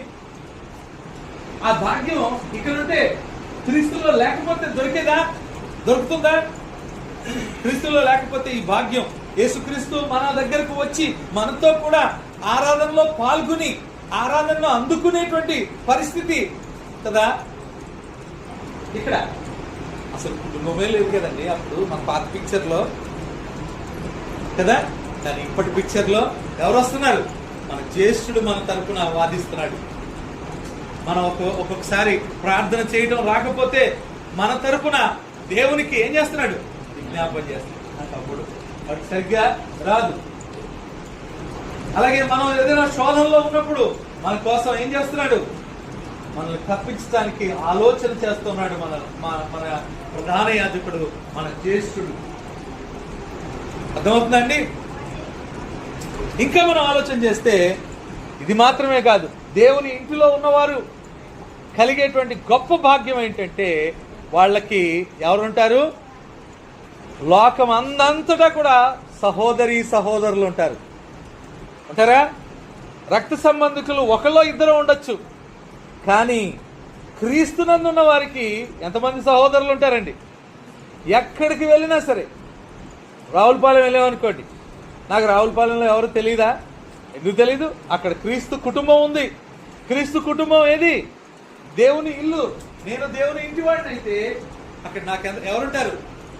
సహోదరులు ఉంటారు. అర్థమైందండి? ఇప్పుడు నేను ఒంగోలు వెళ్ళాను. ఒంగోలు వెళ్తే ఒంగోలులో నా రక్త సంబంధులకు ఎవరు లేకపోవచ్చు, అంటే భౌతిక సంబంధం. కానీ నేను దేవుని ఇంటి వాడిని కనుక దేవుని ఇంటిలో ఉన్నటువంటి సహోదరులు అనేక మంది నాకు ఉంటారు. ఉంటారా అండి? వారి సహాయాన్ని నేను పొందుకుంటాను. ఇదే సంగతి చెప్తున్నాడండి. పేతురు రాసిన మొదటి పత్రికలో ఒకసారి చదువుదామండి. పేతురు రాసిన మొదటి పత్రిక మొదటి అధ్యాయము. పేతురు రాసిన మొదటి పత్రిక మొదటి అధ్యాయము 22. మీరు క్షయబీజం నుండి కాక శాశ్వతముకు జీవము గల దేవుని వాక్యములుగా అక్షయ బీజము నుండి పుట్టింపబడిన వారు గనుక నిష్కపటమైన సహోదర ప్రేమ. అదిగో మీలో ఏముండాలంటున్నాడు? నిష్కపటమైన సహోదర ప్రేమ కలుగునట్లు మీరు సత్యమునకు విధేయులొకటి చేత మీ మనసులను పవిత్రపరచుకున్న వారై ఉండి ఒకనికి ఒకడు హృదయపూర్వకముగా హృదయపూర్వకముగాను నిక్కటముగాను ప్రేమించుడి. ఇది ఆజ్ఞ. అర్థమవుతుందండి? మనం ఇక్కడే మాత్రమే మన సహోదరులు కాదు, ఎక్కడికి వెళ్ళినా సరే మనకెవరుంటారు? సహోదరులు ఉంటారు, సహోదరులు ఉంటారు. వాళ్ళు మన పట్ల ఏం చూపుతారు? ప్రేమను చూపించేవారుగా ఉంటారు. ఇది ఆజ్ఞ అండి.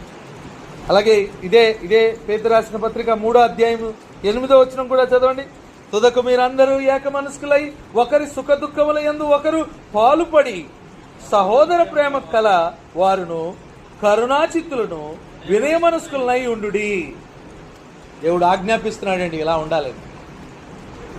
కాబట్టి దేవుని కుటుంబంలో ఉంటే ఏం కలుగుతుందండి?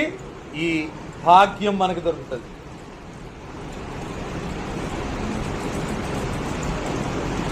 దేవుని కుటుంబంలో లేనప్పుడు, అసలు నీ కుటుంబమే లేనప్పుడు ఇలాంటి అన్నదమ్ములు నీకున్నారా? ఇలా ప్రేమించేటువంటి దేవుని ప్రేమ, నిష్కపటమైన ప్రేమ, మిక్కటమైన ప్రేమ కలిగి నీ పట్ల చూపించగలిగేటువంటి వాళ్ళు ఉన్నారా? ఆ అగాపే ప్రేమను చూపించగలిగేటువంటి వాళ్ళు ఎవరంటే క్రీస్తును కలిగిన వారు. అర్థమవుతుందండి? ఇంకొక మాట ఇందులోనే, దేవుని ఇంటి వారు ఇంకా ఏం కలిగి ఉంటారంటే, దేవుని ఇంటి వారు అయితే ఇంట్లో ఉంటే ఏముంటాయండి? చేసినా చేయకపోయినా కొన్ని బాధ్యతలు ఉంటాయి. చేస్తారా చేయరా తర్వాత సంగతి. బాధ్యతలు ఉంటాయో ఉండవండి. ఇప్పుడు దేవుని ఇంటి వారు అయినప్పుడు, ఈరోజు దేవుని ఇంటి వాళ్ళుగా 2 కుమారులు ఉన్నారు, 2 బిడ్డలు ఉన్నారు. వాళ్ళకి తండ్రి ఎవరు? దేవుడు మాత్రమే కాదు, ఆయన తండ్రి. అలాగే వాళ్ళు ఇంకేమని చెప్పుకున్నాం మనం? వాళ్ళు క్రీస్తుతో కూడా ఏం చెప్పుకున్నామండి ఇందులో? క్రీస్తు అనేటువంటి అన్న వారికి ఉన్నాడు. ఆయన వారి తరపున ఏం చేస్తాడు? విజ్ఞాపన చేస్తాడు అని చెప్పుకున్నాము. ఇంకా ఏం చెప్పుకున్నాము?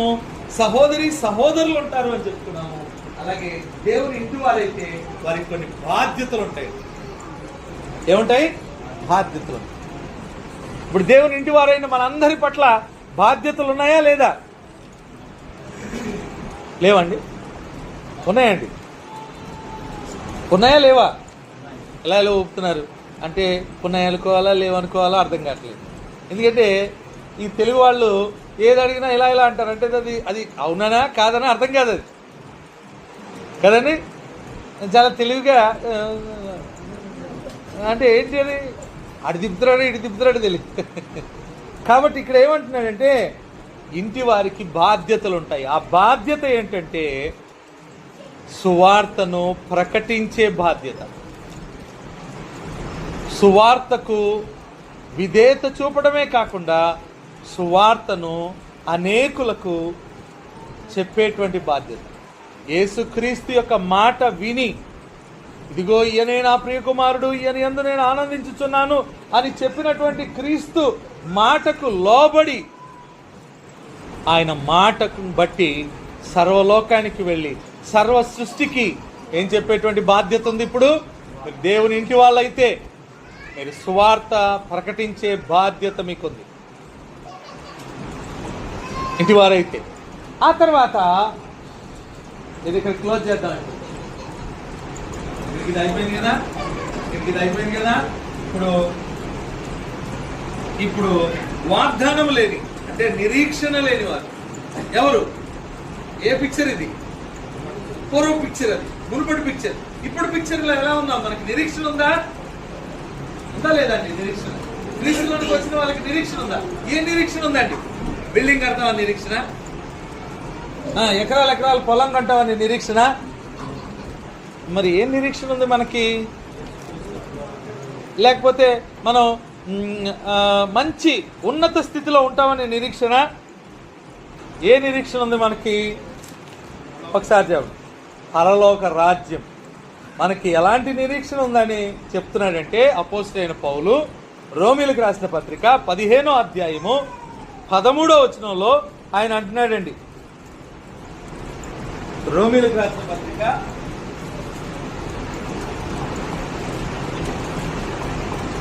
15వ అధ్యాయము 13వ వచనం. కాగా మీరు పరిశుద్ధాత్మ శక్తి పొంది విస్తారముగా ఎలాంటి నిరీక్షణ అంట? విస్తారముగా నిరీక్షణ గలవారగుటకు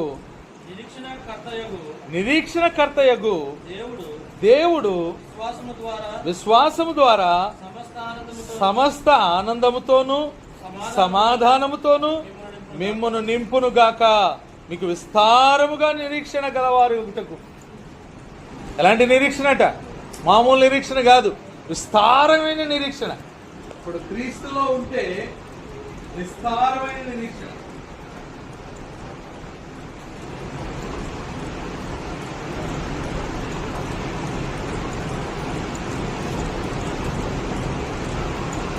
ఎక్కడుంది మాట? రోమా 15:13. విస్తారమైన నిరీక్షణ. ఈ నిరీక్షణ ఎలాంటిదంటే మనం చూసే దానికోసం నిరీక్షించం, చూడని దాని కొరకు నిరీక్షిస్తాం. కాబట్టి పరలోకం అనేటువంటి స్థలంలో పొందుకునే నిరీక్షణ కలిగిన వారిగా మనం ఉన్నాం. మహిమ శరీరాన్ని ధరించుకుని క్రీస్తును ఎదుర్కొనేటువంటి నిరీక్షణ కలిగిన వారిగా ఉన్నాం. ఆయన రెండవ రాకడలో క్రీస్తుతో కూడా మనం పరలోకానికి ఎత్తబడేటువంటి నిరీక్షణ కలిగిన వారిగా ఉన్నాం. తండ్రి అయిన దేవుడు కుడిపార్శ్వమున కూర్చునేటువంటి నిరీక్షణ కలిగిన వారిగా మనం ఉన్నాం. వాడబారనిది, ఇంకా ఎలాంటిదట? నిర్మలమైనది, అక్షయమైనది, స్వాత్యము పొందేటువంటి నిరీక్షణ కలిగిన వారు. ఈ నిరీక్షణ పాత పిక్చర్లో ఉందా? ఇలాంటి నిరీక్షణ ఉందా మనకి? ఒకవేళ ఈ రోజు మరణిస్తే ఏమవుతాను నేను? ఏమవుతానో తెలియదు. నాకు అసలు నిరీక్షణ లేదు, నాకు అసలు వాగ్దానమే లేదు. అది పాత పిక్చర్. కానీ ఇప్పుడు కొత్త పిక్చర్లో నేను చనిపోయినా నేను ఎక్కడుంటాను? క్రీస్తుతో కూడా, దేవునితో కూడా ఉంటాను అనే నిరీక్షణ నాకుంది. నా శరీరము క్రీస్తుతో కూడా అది మహిమా శరీరముగా క్రీస్తును పోలినదిగా మారిపోతుంది. ఈ నిరీక్షణ నాకుంది. ఈ మాట మనం చదువుతాం. యోహాను రాసిన మొదటి పత్రిక 3వ అధ్యాయము. యోహాను రాసిన మొదటి పత్రిక 3వ అధ్యాయం 2వ వచనాన్ని మనం చదివితే అక్కడ చెప్తున్నాడు చూడండి. ప్రియులారా, ఇప్పుడు మనము దేవుని పిల్లలమై ఉన్నాము. మనమిక ఏమవుదుమో అది ఇంకా ప్రత్యక్షపరచబడలేదు, కానీ ఆయన ప్రత్యక్షమైనప్పుడు ఆయన ఉన్నట్టుగానే ఆయన చూతుము గనుక ఇది నిరీక్షణ మనకుంది. ఎలాంటి వారు? ఆయన్ని చూస్తాం కాబట్టి ఆయన లాంటి వారిగా మారిపోతాం మనం. అర్థమవుతుందండి? ఇలాంటి నిరీక్షణ ఈ లోకంలో ఉన్నటువంటి వారికి లేదు. మనం మునుపటి స్థితిలో మనకి ఇలాంటి నిరీక్షణ లేదు. అర్థమవుతుందా సార్? నిరీక్షణ మనకి లేదు, కానీ ఇప్పుడు అలాంటి నిరీక్షణ కలిగిన వారిగా ఉంటున్నాం. వాగ్దానాన్ని కలిగిన వారిగా మనం ఉంటున్నాం. 8వ అధ్యాయము రోమీలకు రాసిన పత్రిక 24వ వచనాన్ని మనం చూస్తే, అది రాయడానికి సరిపోవట్లేదు బోర్డు. 8:24 ఏలయనగా మనం నిరీక్షణ కలిగిన వారమై రక్షింపబడితిమి. ఎలా రక్షింపబడ్డామట? నిరీక్షణ గల వారమై రక్షింపబడ్డామట. నిరీక్షింపబడినది కనబడుచున్నప్పుడు నిరీక్షణతో పని లేదు, పని ఉండదు. కానీ చూచుచున్న దాని కొరకు ఎవడును నిరీక్షింపడు. మనము చూడని దాని కొరకు నిరీక్షించిన ఎడల ఓపికతో దాని కొరకు కనిపెట్టుదుము. ఓపికతో కనిపెట్టే వారిగా మనం ఉండాలి, నిరీక్షణ కలిగిన వారిగా ఉండాలి. ఆ తర్వాత లాస్ట్ ఏంటండి? మునుపటి స్థితి ఎలాంటి స్థితి అండి? దేవుడు ఉన్నాడా మనకి? దేవుడు లేడు. కానీ ఇప్పటి ప్రస్తుత స్థితిలో ఎలా ఉన్నాం? ప్రస్తుత స్థితి దేవునికి నివాస స్థలమై ఉన్నామండి మనం. ప్రస్తుత స్థితి ఎలాంటి స్థితి అంటే, ఒకప్పుడు అసలు దేవుడే లేడు మనకి. ఇప్పుడైతే దేవునికి నివాస స్థలమై ఉండటానికి మనం కట్టబడ్డాం. ఏం చేయబడ్డామట? నివాస స్థలంగా ఉండటానికి కట్టబడ్డాం. ఈ మాట మనం ఎఫెసీయులకు రాసిన పత్రికలోనే మనం చదువుతాం. 22వ వచనం, 22 ఆయనలో మీరు కూడా ఆత్మ మూలముగా దేవునికి నివాస స్థలమైనటకు కట్టబడుతున్నారు.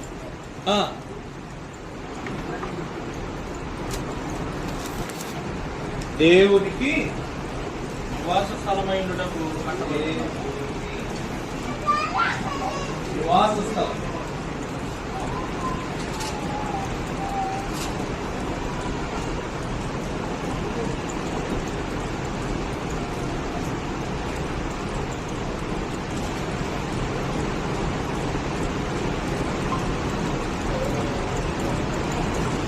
దేవునికి నివాస స్థలముగా కట్టబడుచున్నాం. ఇప్పుడు ఎలా నివాస స్థలంగా కట్టబడుతున్నామండి? ఈరోజు నీవు, నేను, మనం అందరం కూడా ఎలా నివాస స్థలంగా కట్టబడుతున్నాం చెప్పండి? ఆత్మ సంబంధమైన సజీవమైన రాళ్ల వలె. చదువుదామా ఈ మాట? పేతురు రాసిన మొదటి పత్రిక 2వ అధ్యాయము 5వ వచనం చదువుదామండి. పేతురు రాసిన 2వ పత్రిక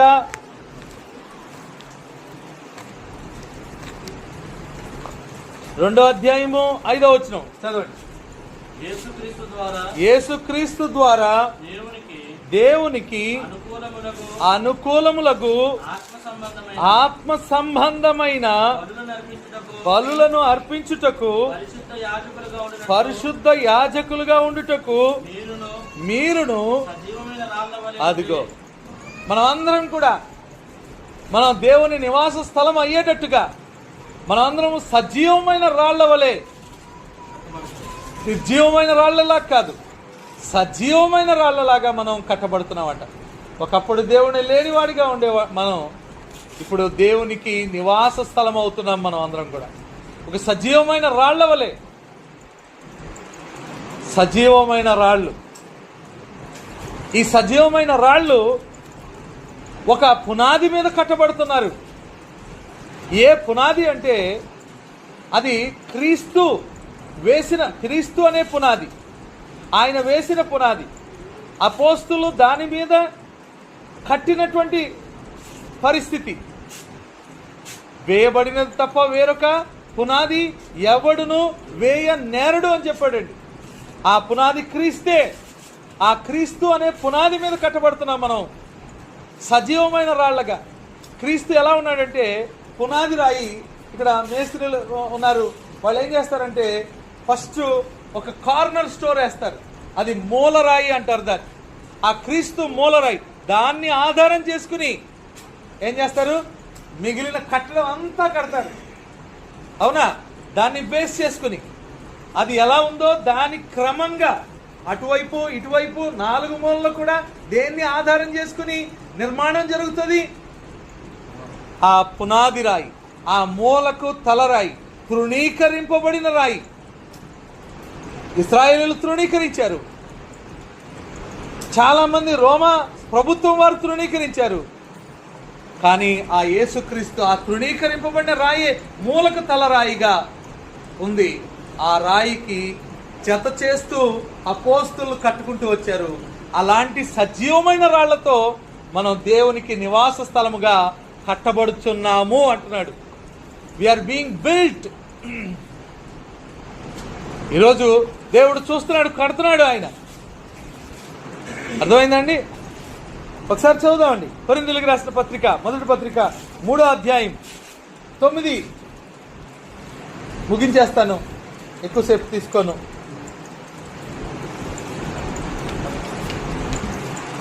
3వ అధ్యాయం 9 నుంచి చదువుదామండి. మేము దేవుని జత పరివారము. మీరు దేవుని వ్యవసాయం. ఎవరి గురించి చెప్తున్నాడండి? అపోస్తులు జత పనివారు. సంఘంలో ఉన్న వారందరూ కూడా, ఆ రోజు ఉన్నవారు, ఈ రోజు ఉన్నవారు అందరూ కూడా దేవుని వ్యవసాయం. మనం అందరం కూడా. ఇంకేమంటున్నాడు? దేవుని ఇల్లు మీరు, దేవుని నివాసం మీరు అంటున్నాడు. దేవుడు కృప అనుగ్రహించాడు పౌలుకి. ఆయన నేర్పరి అయిన శిల్పకారుని వలె పునాది వేసి తిని మరి ఒకడు దాని మీద కడుతున్నాడు. ప్రతి వాడు దాని మీద ఎలాగూ కట్టునో జాగ్రత్తగా చూసుకోవాలి.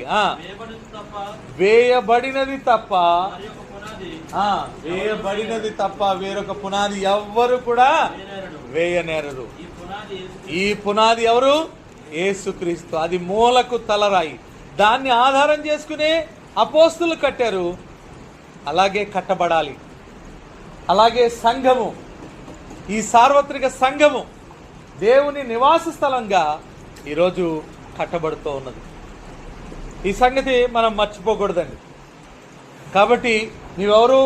దేవుని నివాస స్థలమైనటువంటి కట్టడముగా నీవు కట్టబడుతూ ఉన్నావు. దేవుడు ఇందులో ఏదైనా పొరపాటు వస్తుంటే దాన్ని ఏం చేస్తాడు? వాక్యం ద్వారా శుద్ధితో ఏం చేస్తుంటాడు? కొట్టి సరి చేస్తూ ఉంటాడు. నువ్వు కట్టడానికి అనుకూలంగా అయిన రాయిగా లేవు, కొద్ది ఎక్కువ ఉన్నావు, కొద్ది తక్కువ ఉన్నావు. దీన్ని ఏం చేస్తున్నాడు? దేవుడు సెట్ చేస్తున్నాడు. అర్థమవుతుందండి? దాన్ని చక్కగా అమరుస్తున్నాడు. అలా అమరుస్తూ నిర్మిస్తూ ఉన్నాడు అనమాట ఈ కట్టడాన్ని. చూసారా? మునుపటి స్థితి, ప్రస్తుత స్థితి. ఇద్దరు అబ్బాయిలు మీరు చూస్తున్నారు కదా. పాత పిక్చర్ ఎలా ఉంది మంది? ఆ ఇద్దరే కాదు, మన ఇక్కడ ఉన్న అందరిది పాత పిక్చర్ ఎలా ఉంది మంది? చాలా అందంగా ఉంది కదా పాత పిక్చర్. పాత ఫోటో బాగుందా? కొత్త ఫోటో బాగుందా? చాలా మంది ఏం చేస్తారంటే ఈ ప్రస్తుత స్థితిలో ఉన్నటువంటి వాళ్ళు మళ్ళా ఎటువైపు చూస్తుంటారండి? పాత స్థితిని చూస్తున్నారు. అలాగే చూస్తుంటే ఎఫెసీ సంఘస్థులు అలాగే చూస్తుంటే పౌలు ఇదే రాశాడు. మీరు పాత స్థితిని చూడకండి బాబు. పాత స్థితి ఎలాంటి స్థితి తెలుసా? చాలా భయంకరమైన స్థితి. రాజ్యం లేదు, దేవుడు లేడు, ఇల్లు లేదు, ఇంకేం లేదు, వాగ్దానము, నిరీక్షణ లేదు, ముఖ్యంగా ఎవరు లేరు? క్రీస్తు లేరు. మరి ఇప్పుడున్న పిక్చర్లో క్రీస్తు ఉన్నాడు. అలాగే ఇప్పుడున్న పిక్చర్ లో నువ్వు దేవుని రాజ్య పౌరుడుగా మారావు. నీకు ఒక రాజ్యం ఉంది, అందులో నువ్వు పౌరుడు. ఆ రాజ్యంలో నిన్ను పరిశుద్ధుడిగా ఏర్పాటు చేశాడు, ప్రత్యేకించుకున్నాడు. ఆ రాజ్యంలో ఏం చేశాడు? ఇంకేం చేశాడు? మనం ఏం చదువుకున్నాం 3:17లో నీకు ఒక అధికారానికి లోబడేవాడిగా నేను చేసుకున్నాడు. అంతేనా? అలాగే దేవుని ఇంటివాడిగా చేశాడు. అలాగే నీకు నిరీక్షణ, విస్తారమైన నిరీక్షణ అనేది. అలాగే నిన్ను దేవుడు లేని నీకు దేవునికి నివాస స్థలంగా ఏర్పరచుకుంటున్నాడు ఆయన.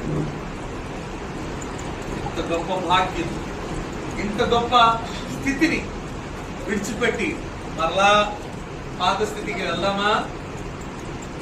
వెళ్ళొచ్చా? వెళ్ళదు. ఇప్పుడు నేను ఇక్కడున్న మీ అందరినీ కూడా ఒక ప్రశ్న అడుగుదాం అనుకుంటున్నాను. నీవు ఇప్పుడు ఏ స్థితిలో ఉన్నావు? ఇప్పుడు ఈ స్థితిని తీసేస్తాను. ఇప్పుడు అడుగుతున్నటువంటి ప్రశ్న ఏమిటంటే నీ స్థితి ఏది? ఇటువైపు ఉన్నారా? ఇది నన్ను మాటిమాటికి దగా చేస్తా. ఇదో తీసుకో. నువ్వు ఈ స్థితిలో ఉన్నావా? లేక ఈ స్థితిలో ఉన్నవారు. ఇప్పుడు ఇక్కడ ఉన్న వారందరూ కూడా ఎవరికి వాళ్ళు ఏం చేయాలి? ప్రశ్నించుకోవాలి. ఈ భాగ్యవంతమైనటువంటి స్థితి ఎటువైపు ఉందండి? ఇటువైపు ఉందా, ఇటువైపు? కుడివైపు ఉందా, ఎడమవైపు ఉందా? కుడివైపు ఉంది కదండి. భాగ్యవంతమైన స్థితి ఎటువైపు ఉందండి? ఆశీర్వాదాలతో కూడిన స్థితి ఎక్కడ ఉందండి? క్రీస్తులో ఉంది. బాధ్యతలతో కూడినటువంటి స్థితి ఎక్కడ ఉందండి? క్రీస్తులో ఉంది. కుడివైపు ఉంది. ఒక గృహానికి చెందినటువంటి స్థితి, ఒక కుటుంబం తండ్రి అని పిలిచి దేవుణ్ణి ఘనపరిచేటువంటి స్థితి ఎటుందండి? ఇంకా ఎవరైనా ఈ స్థితిలో లేకపోతే, ఇంకా ఇదే స్థితిలో కొనసాగుతూ ఉంటే మీరందరూ ఒకసారి ఆలోచించాలని మీ అందరినీ కోరుతున్నాను. మీరందరూ పాపపు స్థితిలో, చీకటి స్థితిలో, సాతాను యొక్క ఏలుబడిలో, సాతానుకు దాసులుగా ఉంటే మీరు ఈ గొప్ప భాగ్యాన్ని పోగొట్టుకుంటారు. క్రీస్తునందు దేవుడు అనుగ్రహించేటువంటి ఆశీర్వాదాలను, దేవుని కుటుంబంలో నీకు వచ్చేటువంటి అర్హతలను, భాగ్యాలను, వాటన్నిటినీ ఏం చేస్తావు? పోగొట్టుకునే వారిగా ఉంటారు. కాబట్టి ఈరోజు ఈ మాటలు విన్న మీరందరూ కూడా క్రీస్తు లేని వారైతే తప్పనిసరిగా క్రీస్తును ధరించుకున్న వారిగా మారాలని కోరుతున్నాను. క్రీస్తును ఎలా ధరించుకోవాలో చాలా సులువైనటువంటి మార్గం అది. క్రీస్తును ధరించుకోవడం పెద్ద కష్టమైన సంగతి కాదు. చాలా మంది ఏమనుకుంటారంటే క్రీస్తును ధరించుకుంటే అదేదో మతం మార్చేసుకుంటాం. అసలు క్రైస్తవ్యం అనేది మతం కాదు. క్రైస్తవ్యం అనేది ఏమిటి? మార్గం. దేనికి మార్గం అంటే, ఇప్పుడు ఇక్కడి నుంచి ఒక ప్రాంతానికి వెళ్ళడానికి ఒక మార్గం ఉంటుంది. అలాగే క్రైస్తవ్యం అనేది ఈ లోకంలో నుండి పరలోకానికి వెళ్ళడానికి ఒక మార్గం. ఎక్కడి నుంచి ఎక్కడికి వెళ్ళడానికి? లోకంలో ఉన్నటువంటి నీవు ఎక్కడికి వెళ్ళడానికి? పరలోకానికి వెళ్ళడానికి, పరలోకం చేరుకోవడానికి అది ఒక మార్గం. కాబట్టి ఆ మార్గాన్ని వెతికి దానిలో నిలిచి దానిలో ప్రయాణం చేసినట్లయితే పరలోకానికి చేరుతాం. అంతేగాని ఇది మతం, ఈ మతంలో వెళ్తే ఏం చేస్తారు? ఏం చేస్తారండి? వెలివేస్తారు. లేకపోతే నన్ను నా క్యాస్ట్ పోతుంది, లేకపోతే నాకు వచ్చే బెనిఫిట్స్ పోతాయి, నాకు వచ్చే ఇది పోతాయి, అయిపోతాయి. ఏమీ లేదు. దీనికంటే ఎక్కువ బెనిఫిట్స్ ఎక్కడ ఉంటాయండి? ఎక్కువ ప్రయోజనాలు ఎక్కడ పొందుకుంటావు నువ్వు? ఆత్మ సంబంధమైన ప్రయోజనాలు ఎక్కడ పొందుకుంటావు నువ్వు? క్రీస్తులో పొందుకునేవాడిగా నీవు నేను ఉంటావు. కాబట్టి ఇంకా ఎవరైనా క్రీస్తును ధరించని వారు ఉంటే, క్రీస్తులో లేని వారిగా ఉంటే, ఒక రాజ్యం లేని వారిగా, ఒక కుటుంబం లేని వారిగా, ఒక వాగ్దానము నిరీక్షణ లేని వారిగా, ఒక దేవుడు లేని వారిగా మీరు ఉంటే ఒకసారి ఈరోజు ఆలోచించాలి. మీకు పొందుకునేటువంటి భాగ్యాన్ని మీరు ఒకసారి చూడాలి. దేవుడు అనుగ్రహించేటువంటి బహుమానాలను మీరు చూడాలి. దేవుడిలో ఉంటే మీకు కలిగేటువంటి పరిస్థితులను మీరు చూడాలి. దేవుడి ఇంటివారు అవుతారు. దేవుడి ఇంటివారు అవటం మామూలు సంగతి కాదు. దేవుడి రాజ్య పౌరులు అవటం మామూలు సంగతి కాదు. అలాగే క్రీస్తుని కలిగి ఉండటం, నీ పాపాలు కడిగి వేసిన స్థితి, నీ మనస్సాక్షి యథార్థంగా మారేటువంటి స్థితి కలిగి ఉండటం మామూలు సంగతి కాదు. అలాగే నిరీక్షణ కలిగి ఉండటం, ఒక నిరీక్షణ. నేను చనిపోయినా సరే, ఎప్పుడు బి శ్రీనివాస్ గారు అంటారు, ఏందన్నా నేను చచ్చిపోయినా సరే ఏముందన్నా నా కోసం ఎవరు క్రీస్తులో ఉన్నా, నాకు నిరీక్షణ ఉంది అంటారు ఆయన. నిజమే, నిరీక్షణ కలిగిన వారిగా ఉండాలండి. నిరీక్షణ కలిగిన వారిగా ఉండాలి. గొప్ప నిరీక్షణ ఇది లోకస్తులకు లేదు. ఇలాంటి నిరీక్షణ లేదు. వాళ్ళకి భయం. ఏమంటే భయం? మరణం అంటే భయం. వాళ్ళకి రోగం అంటే భయం. రేపు అంటే భయం. అంటే రేపు ఏం జరుగుతుందో అంటే తెలియదు కదా, భయం వాళ్ళకి. అంటే భవిష్యత్తును చూడగానే వాళ్ళకి ఏమనిపిస్తుంటది? భయంగా అనిపిస్తుంటది. ఏమో ఏమవుతుందో, ఎలా ఉంటారు? ఆ భయం లేనటువంటి పరిస్థితి. అలాగే దేవుని నివాస స్థలంగా మారేటువంటి పరిస్థితి. ఎంత గొప్ప భాగ్యం దేవుని నివాస స్థలంగా మారటం. దేవుడు మనతో కూడా ఉంటాడట ఈ స్థలంలో. అంతేనా? మీరు ఆలోచిస్తారని కోరుకుంటూ ఈ అవకాశాన్ని ఇచ్చినందుకు మీ అందరికీ నా హృదయపూర్వక వందనాలు తెలియజేస్తూ ముగిస్తున్నాను.